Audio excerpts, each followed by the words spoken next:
मेरे पिताजी की तबीयत थोड़ा ख़राब हो गई थी, तो उस कारण मुझे घर वापस आना पड़ा। फर्स्ट डे से 14 लीटर से एक साल में लगभग 300 लीटर दूध पे पहुंच गए।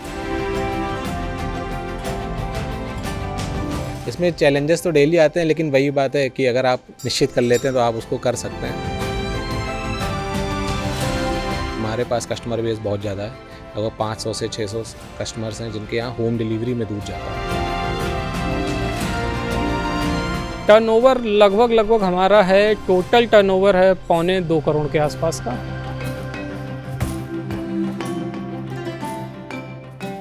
इंजीनियरिंग और मैनेजमेंट की पढ़ाई करने के बाद बहुत से युवा जो हैं, अधिकतर युवा जो हैं कहें, वो यही सोचते हैं कि किसी महानगर में जाएंगे या तो किसी मल्टीनेशनल कंपनी में नौकरी करेंगे या अपना कोई स्टार्टअप के बारे में सोचते हैं। आज हम आपको मिलवाने जा रहे हैं दो ऐसे भाइयों से, उन्होंने भी यही पढ़ाई की, स्टार्टअप का भी सोचा, लेकिन किसी महानगर में नहीं बल्कि अपने गांव में लौटकर डेयरी फार्मिंग का काम शुरू करने का। और आज महज 4 साल के अंदर उनका डेयरी फार्मिंग का जो मॉडल है दूसरों के लिए एक नज़ीर बन चुका है, एक बड़े व्यवसाय के रूप में उभर कर सामने आया है। आज हम पहुंचे हैं कन्नौज के दंदौरा बुजुर्ग गाँव में, और यहाँ पर आप पहले तो ये डेयरी देख सकते हैं, आगे ये देसी गायें हैं, इनमें साहीवाल गिर आपको सब मिलेंगी, और पीछे की तरफ ये भैंसें बंधी हुई हैं। और इस डेयरी को चलाते हैं दो भाई, शिवम और कृष्णा, जो इस समय हमारे साथ में मौजूद हैं। इनसे बातचीत करते हैं क्योंकि इन्होंने अपनी पढ़ाई की और पढ़ाई करने के बाद वापसी की अपने गांव की ओर।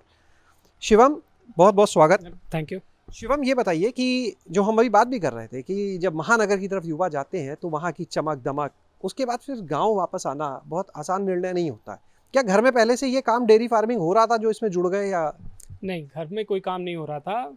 बात 2020 की है। हमारे पिताजी की तबीयत थोड़ा ख़राब हो गई थी, स्पाइन प्रोलैप्स कर गई थी, तो उस कारण मुझे घर वापस आना पड़ा। मैं इंजीनियरिंग के बाद गवर्नमेंट जॉब्स की तैयारी कर रहा था। समस्या सबसे ज़्यादा थी, दूध की समस्या थी घर में। तो एक भैंस लेके आया, तो दूध का प्रोडक्शन जो था वो लगभग 14 लीटर पर डे का था। तो वो 14 लीटर पर डे तो घर में कंज्यूम हो नहीं सकता। तो क्या हुआ कि 2-4 लोगों को, ऐसे जो बहुत करीबी लोग थे, उनको दिया कि आप लोग भी हमसे दूध, ये इतना सरप्लस है, आप यूज़ कर लो हमसे।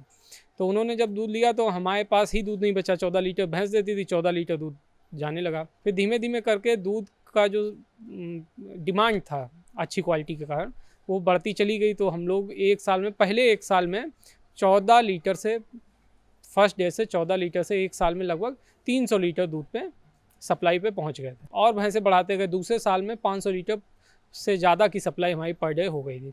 आज के टाइम में तो हमारा ये है कि लगभग 800 लीटर से ऊपर ही पर डे का सप्लाई है दूध का। कितनी गाय भैंस आपने कर ली जो 800 लीटर दूध?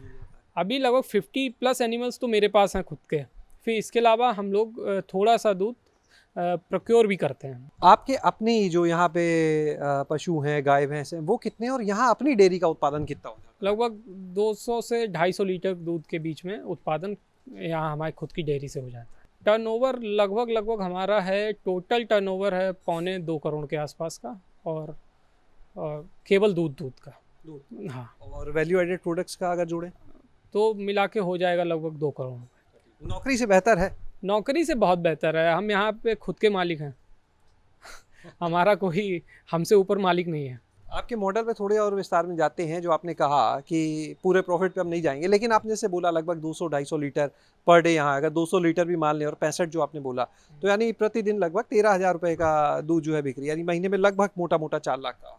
हाँ, 4 लाख का यहाँ से हो जाता है। खर्चे भी तो होते होंगे फिर?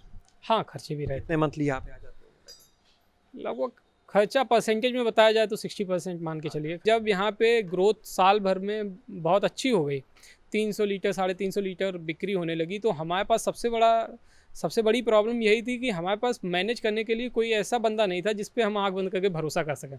मतलब कि कोई ऐसा नहीं है जो पैसे को मैनेज कर सके।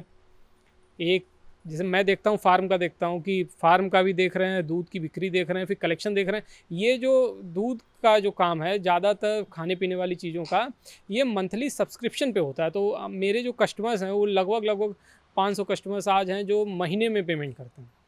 तो महीने की पेमेंट को उठाने के लिए कोई ऐसा बंदा होना चाहिए कि मुझे कोई कुछ बोलना नहीं है, ना मुझे कुछ हिसाब देखना है, कुछ नहीं करना है। तो फिर छोटा भाई जब वहाँ बैंक में था तो मैंने उससे बोला कि भाई ऐसी ऐसी समस्या है। तो छोटे भाई ने वहाँ पे रिज़ाइन कर दिया था और यहाँ आके सीधे ज्वाइन कर लिया। अच्छा, एक सवाल और आपसे लें, फिर हम चलते हैं कृष्णा के पास भी। तो ये डेयरी सिर्फ चलाते हैं या दूध निकालना, दूध दोना भी आता है? नहीं आता है। वो भी आता है? तो वो पहले से आता था? नहीं आता नहीं था। जब मैं पहली भैंस लाया तो मैंने दूना सीखा था कि कभी ज़रूरत पड़ जाए तो आना चाहिए, कि काम आना चाहिए। कभी किसी का ये नहीं रहना चाहिए कि ये मालिक हैं, इनको तो आता नहीं है, मैं जैसे चाहूँ वैसे कर लूँगा। तो ये माइंडसेट था। तो कभी जैसे स्टार्टिंग में नई भैंस आई तो मैं खुद उसको दूह के देखता था, कहीं ऐसा तो नहीं कि कोई लफड़ा है, ये चीज़ थी। तो इसलिए मैंने दूहना सीखा था। आज भी दूह लेता हूँ, कभी मन करता है। नौकरी आप कर रहे थे अहमदाबाद में, जी। पढ़ाई की आपने मुंबई मुंबई में, तो वहाँ से इन शहरों से निकल के नौकरी, पार्टीज होती होंगी काफ़ी अपने बैंक की। जी। तो उसके बाद वहाँ से गांव आने का जो निर्णय था वो आसान था? आसान क्या सर, मेरा मतलब मैं बहुत ही ज़्यादा, मुझे लगता है कि मैं रूट से जुड़ा हुआ इंसान हूँ, तो मुझे कभी इसमें बहुत ज़्यादा कोई डिफ़िकल्ट ऐसा फ़ील नहीं हुआ। और जैसा बताया भैया ने कि स्टार्टिंग में मेरे फादर की तबीयत ख़राब हो गई थी, तो वहाँ से कहीं ना कहीं ये था कि मुझे जो है अपना ज़्यादातर टाइम जो है वो घर पे स्पेंड करना है। इतना कम समय हुआ, अभी 4 साल भी जिस तरह बता रहे हैं वो शायद पूरे हो गए या नहीं? अभी 4 साल हाँ, 4 साल अब लगभग पूरे होने वाले हैं। होने वाले हैं, पूरे नहीं हुए। तो इतने कम समय में जहाँ तक इसको पहुँचाया है आप दोनों भाइयों ने मिलके, तो इसमें किन बातों का विशेष आप ध्यान रखते हो कि यहाँ तक पहुँचने के लिए भी काफ़ी संघर्ष भी रहा होगा, चुनौतियाँ भी रही बिल्कुल होंगी? रहते हैं सर। ये डेयरी इंडस्ट्री आप किसी से भी पूछेंगे तो बताएगा कि मोस्ट डिफ़िकल्ट में आता है।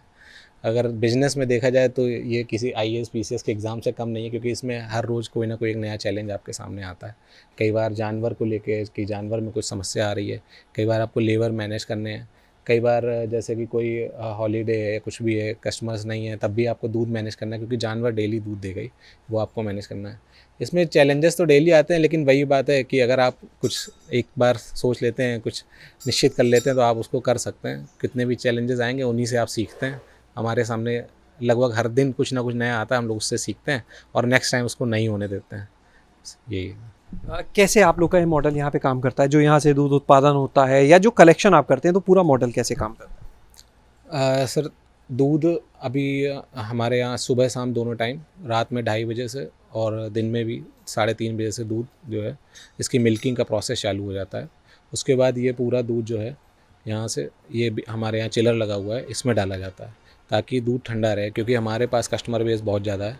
लगभग 500 से 600 कस्टमर्स हैं जिनके यहाँ होम डिलीवरी में दूध जाता है, तो इसलिए इसको ठंडा करते हैं, क्योंकि वहाँ पर दूध जो है उनके घरों में पहुँचते पहुँचते थोड़ा सा लेट होता है।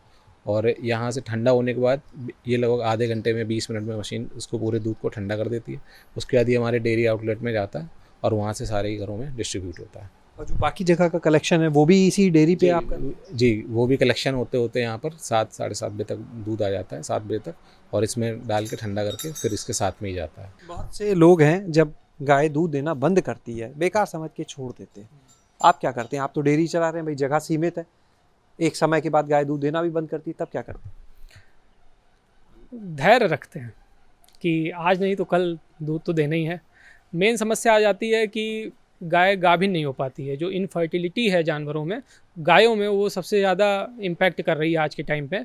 और वो जो इम्पैक्ट है वो आ रहा है केवल जो खाने में हम लोग दाना खिलाते हैं, कपिला खिलाते हैं, उसके कारण आ रहा है। तो इसीलिए हम लोग इस पे फोकस नहीं करते हैं, हम अपना दाना खुद तैयार करते हैं।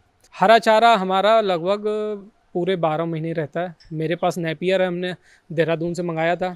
तो नेपियर घास की खासियत है कि वो एक बार लगाने के बाद 5 साल चलती है, 5 साल 6 साल। तो बस उसमें क्या है, पानी लगता रहे, समय से कटाई अच्छी होती रहे, तो दोबारा उसमें कुछ करना नहीं पड़ता है। तो सन 2020 में जब मैंने काम स्टार्ट किया है, उससे लगभग 1 महीने पहले मैंने नेपियर चारा देहरादून से मंगाया था और उसके बाद मैंने उसको लगाया। फिर आज बढ़ाते बढ़ाते वो अब मेरा चारा 15 बीघा में है। 1 बीघा से स्टार्ट किया था, 15 बीघा में चारा हो गया। जानवर दोनों टाइम हरा चारा खाते हैं हमारे यहाँ। एक सवाल ये कि इन चीज़ों को करने से पहले कहीं सीखा समझा भी था या बस चलता गया होता गया? नहीं, सीखा नहीं था, देखने गया था 1-2 लोगों के डेयरी वगैरह, लेकिन ऐसा कुछ नहीं मिला था। लेकिन यूट्यूब से बहुत हेल्प मिली थी। चारा वगैरह का तो सब यूट्यूब से ही देखा था, उसी से कांटेक्ट हुआ था यूट्यूब से ही, और उसी से ये चारा वगैरह आया तो हेल्प मिली। अभी भी कुछ सीखना होता है तो यूट्यूब से ही देख लेते हैं, बाकी डेयरी विजिट तो नहीं ज़्यादा हो पाती हैं। बहुत बहुत शुक्रिया बात करने के लिए। 4 साल से भी कम समय में आज उन्होंने जो ये मॉडल डेवलप किया वो लगभग 2 करोड़ के टर्नओवर पे आ चुका है, और किस तरह से अपने इस मॉडल को बढ़ा रहे हैं, और आगे की अगर बात की जाए तो उसको लेके भी काफ़ी बिजनेस प्लान्स हैं जिस पर ये लोग अब काम कर रहे हैं। शैलेश अरोड़ा, गाँव जंक्शन।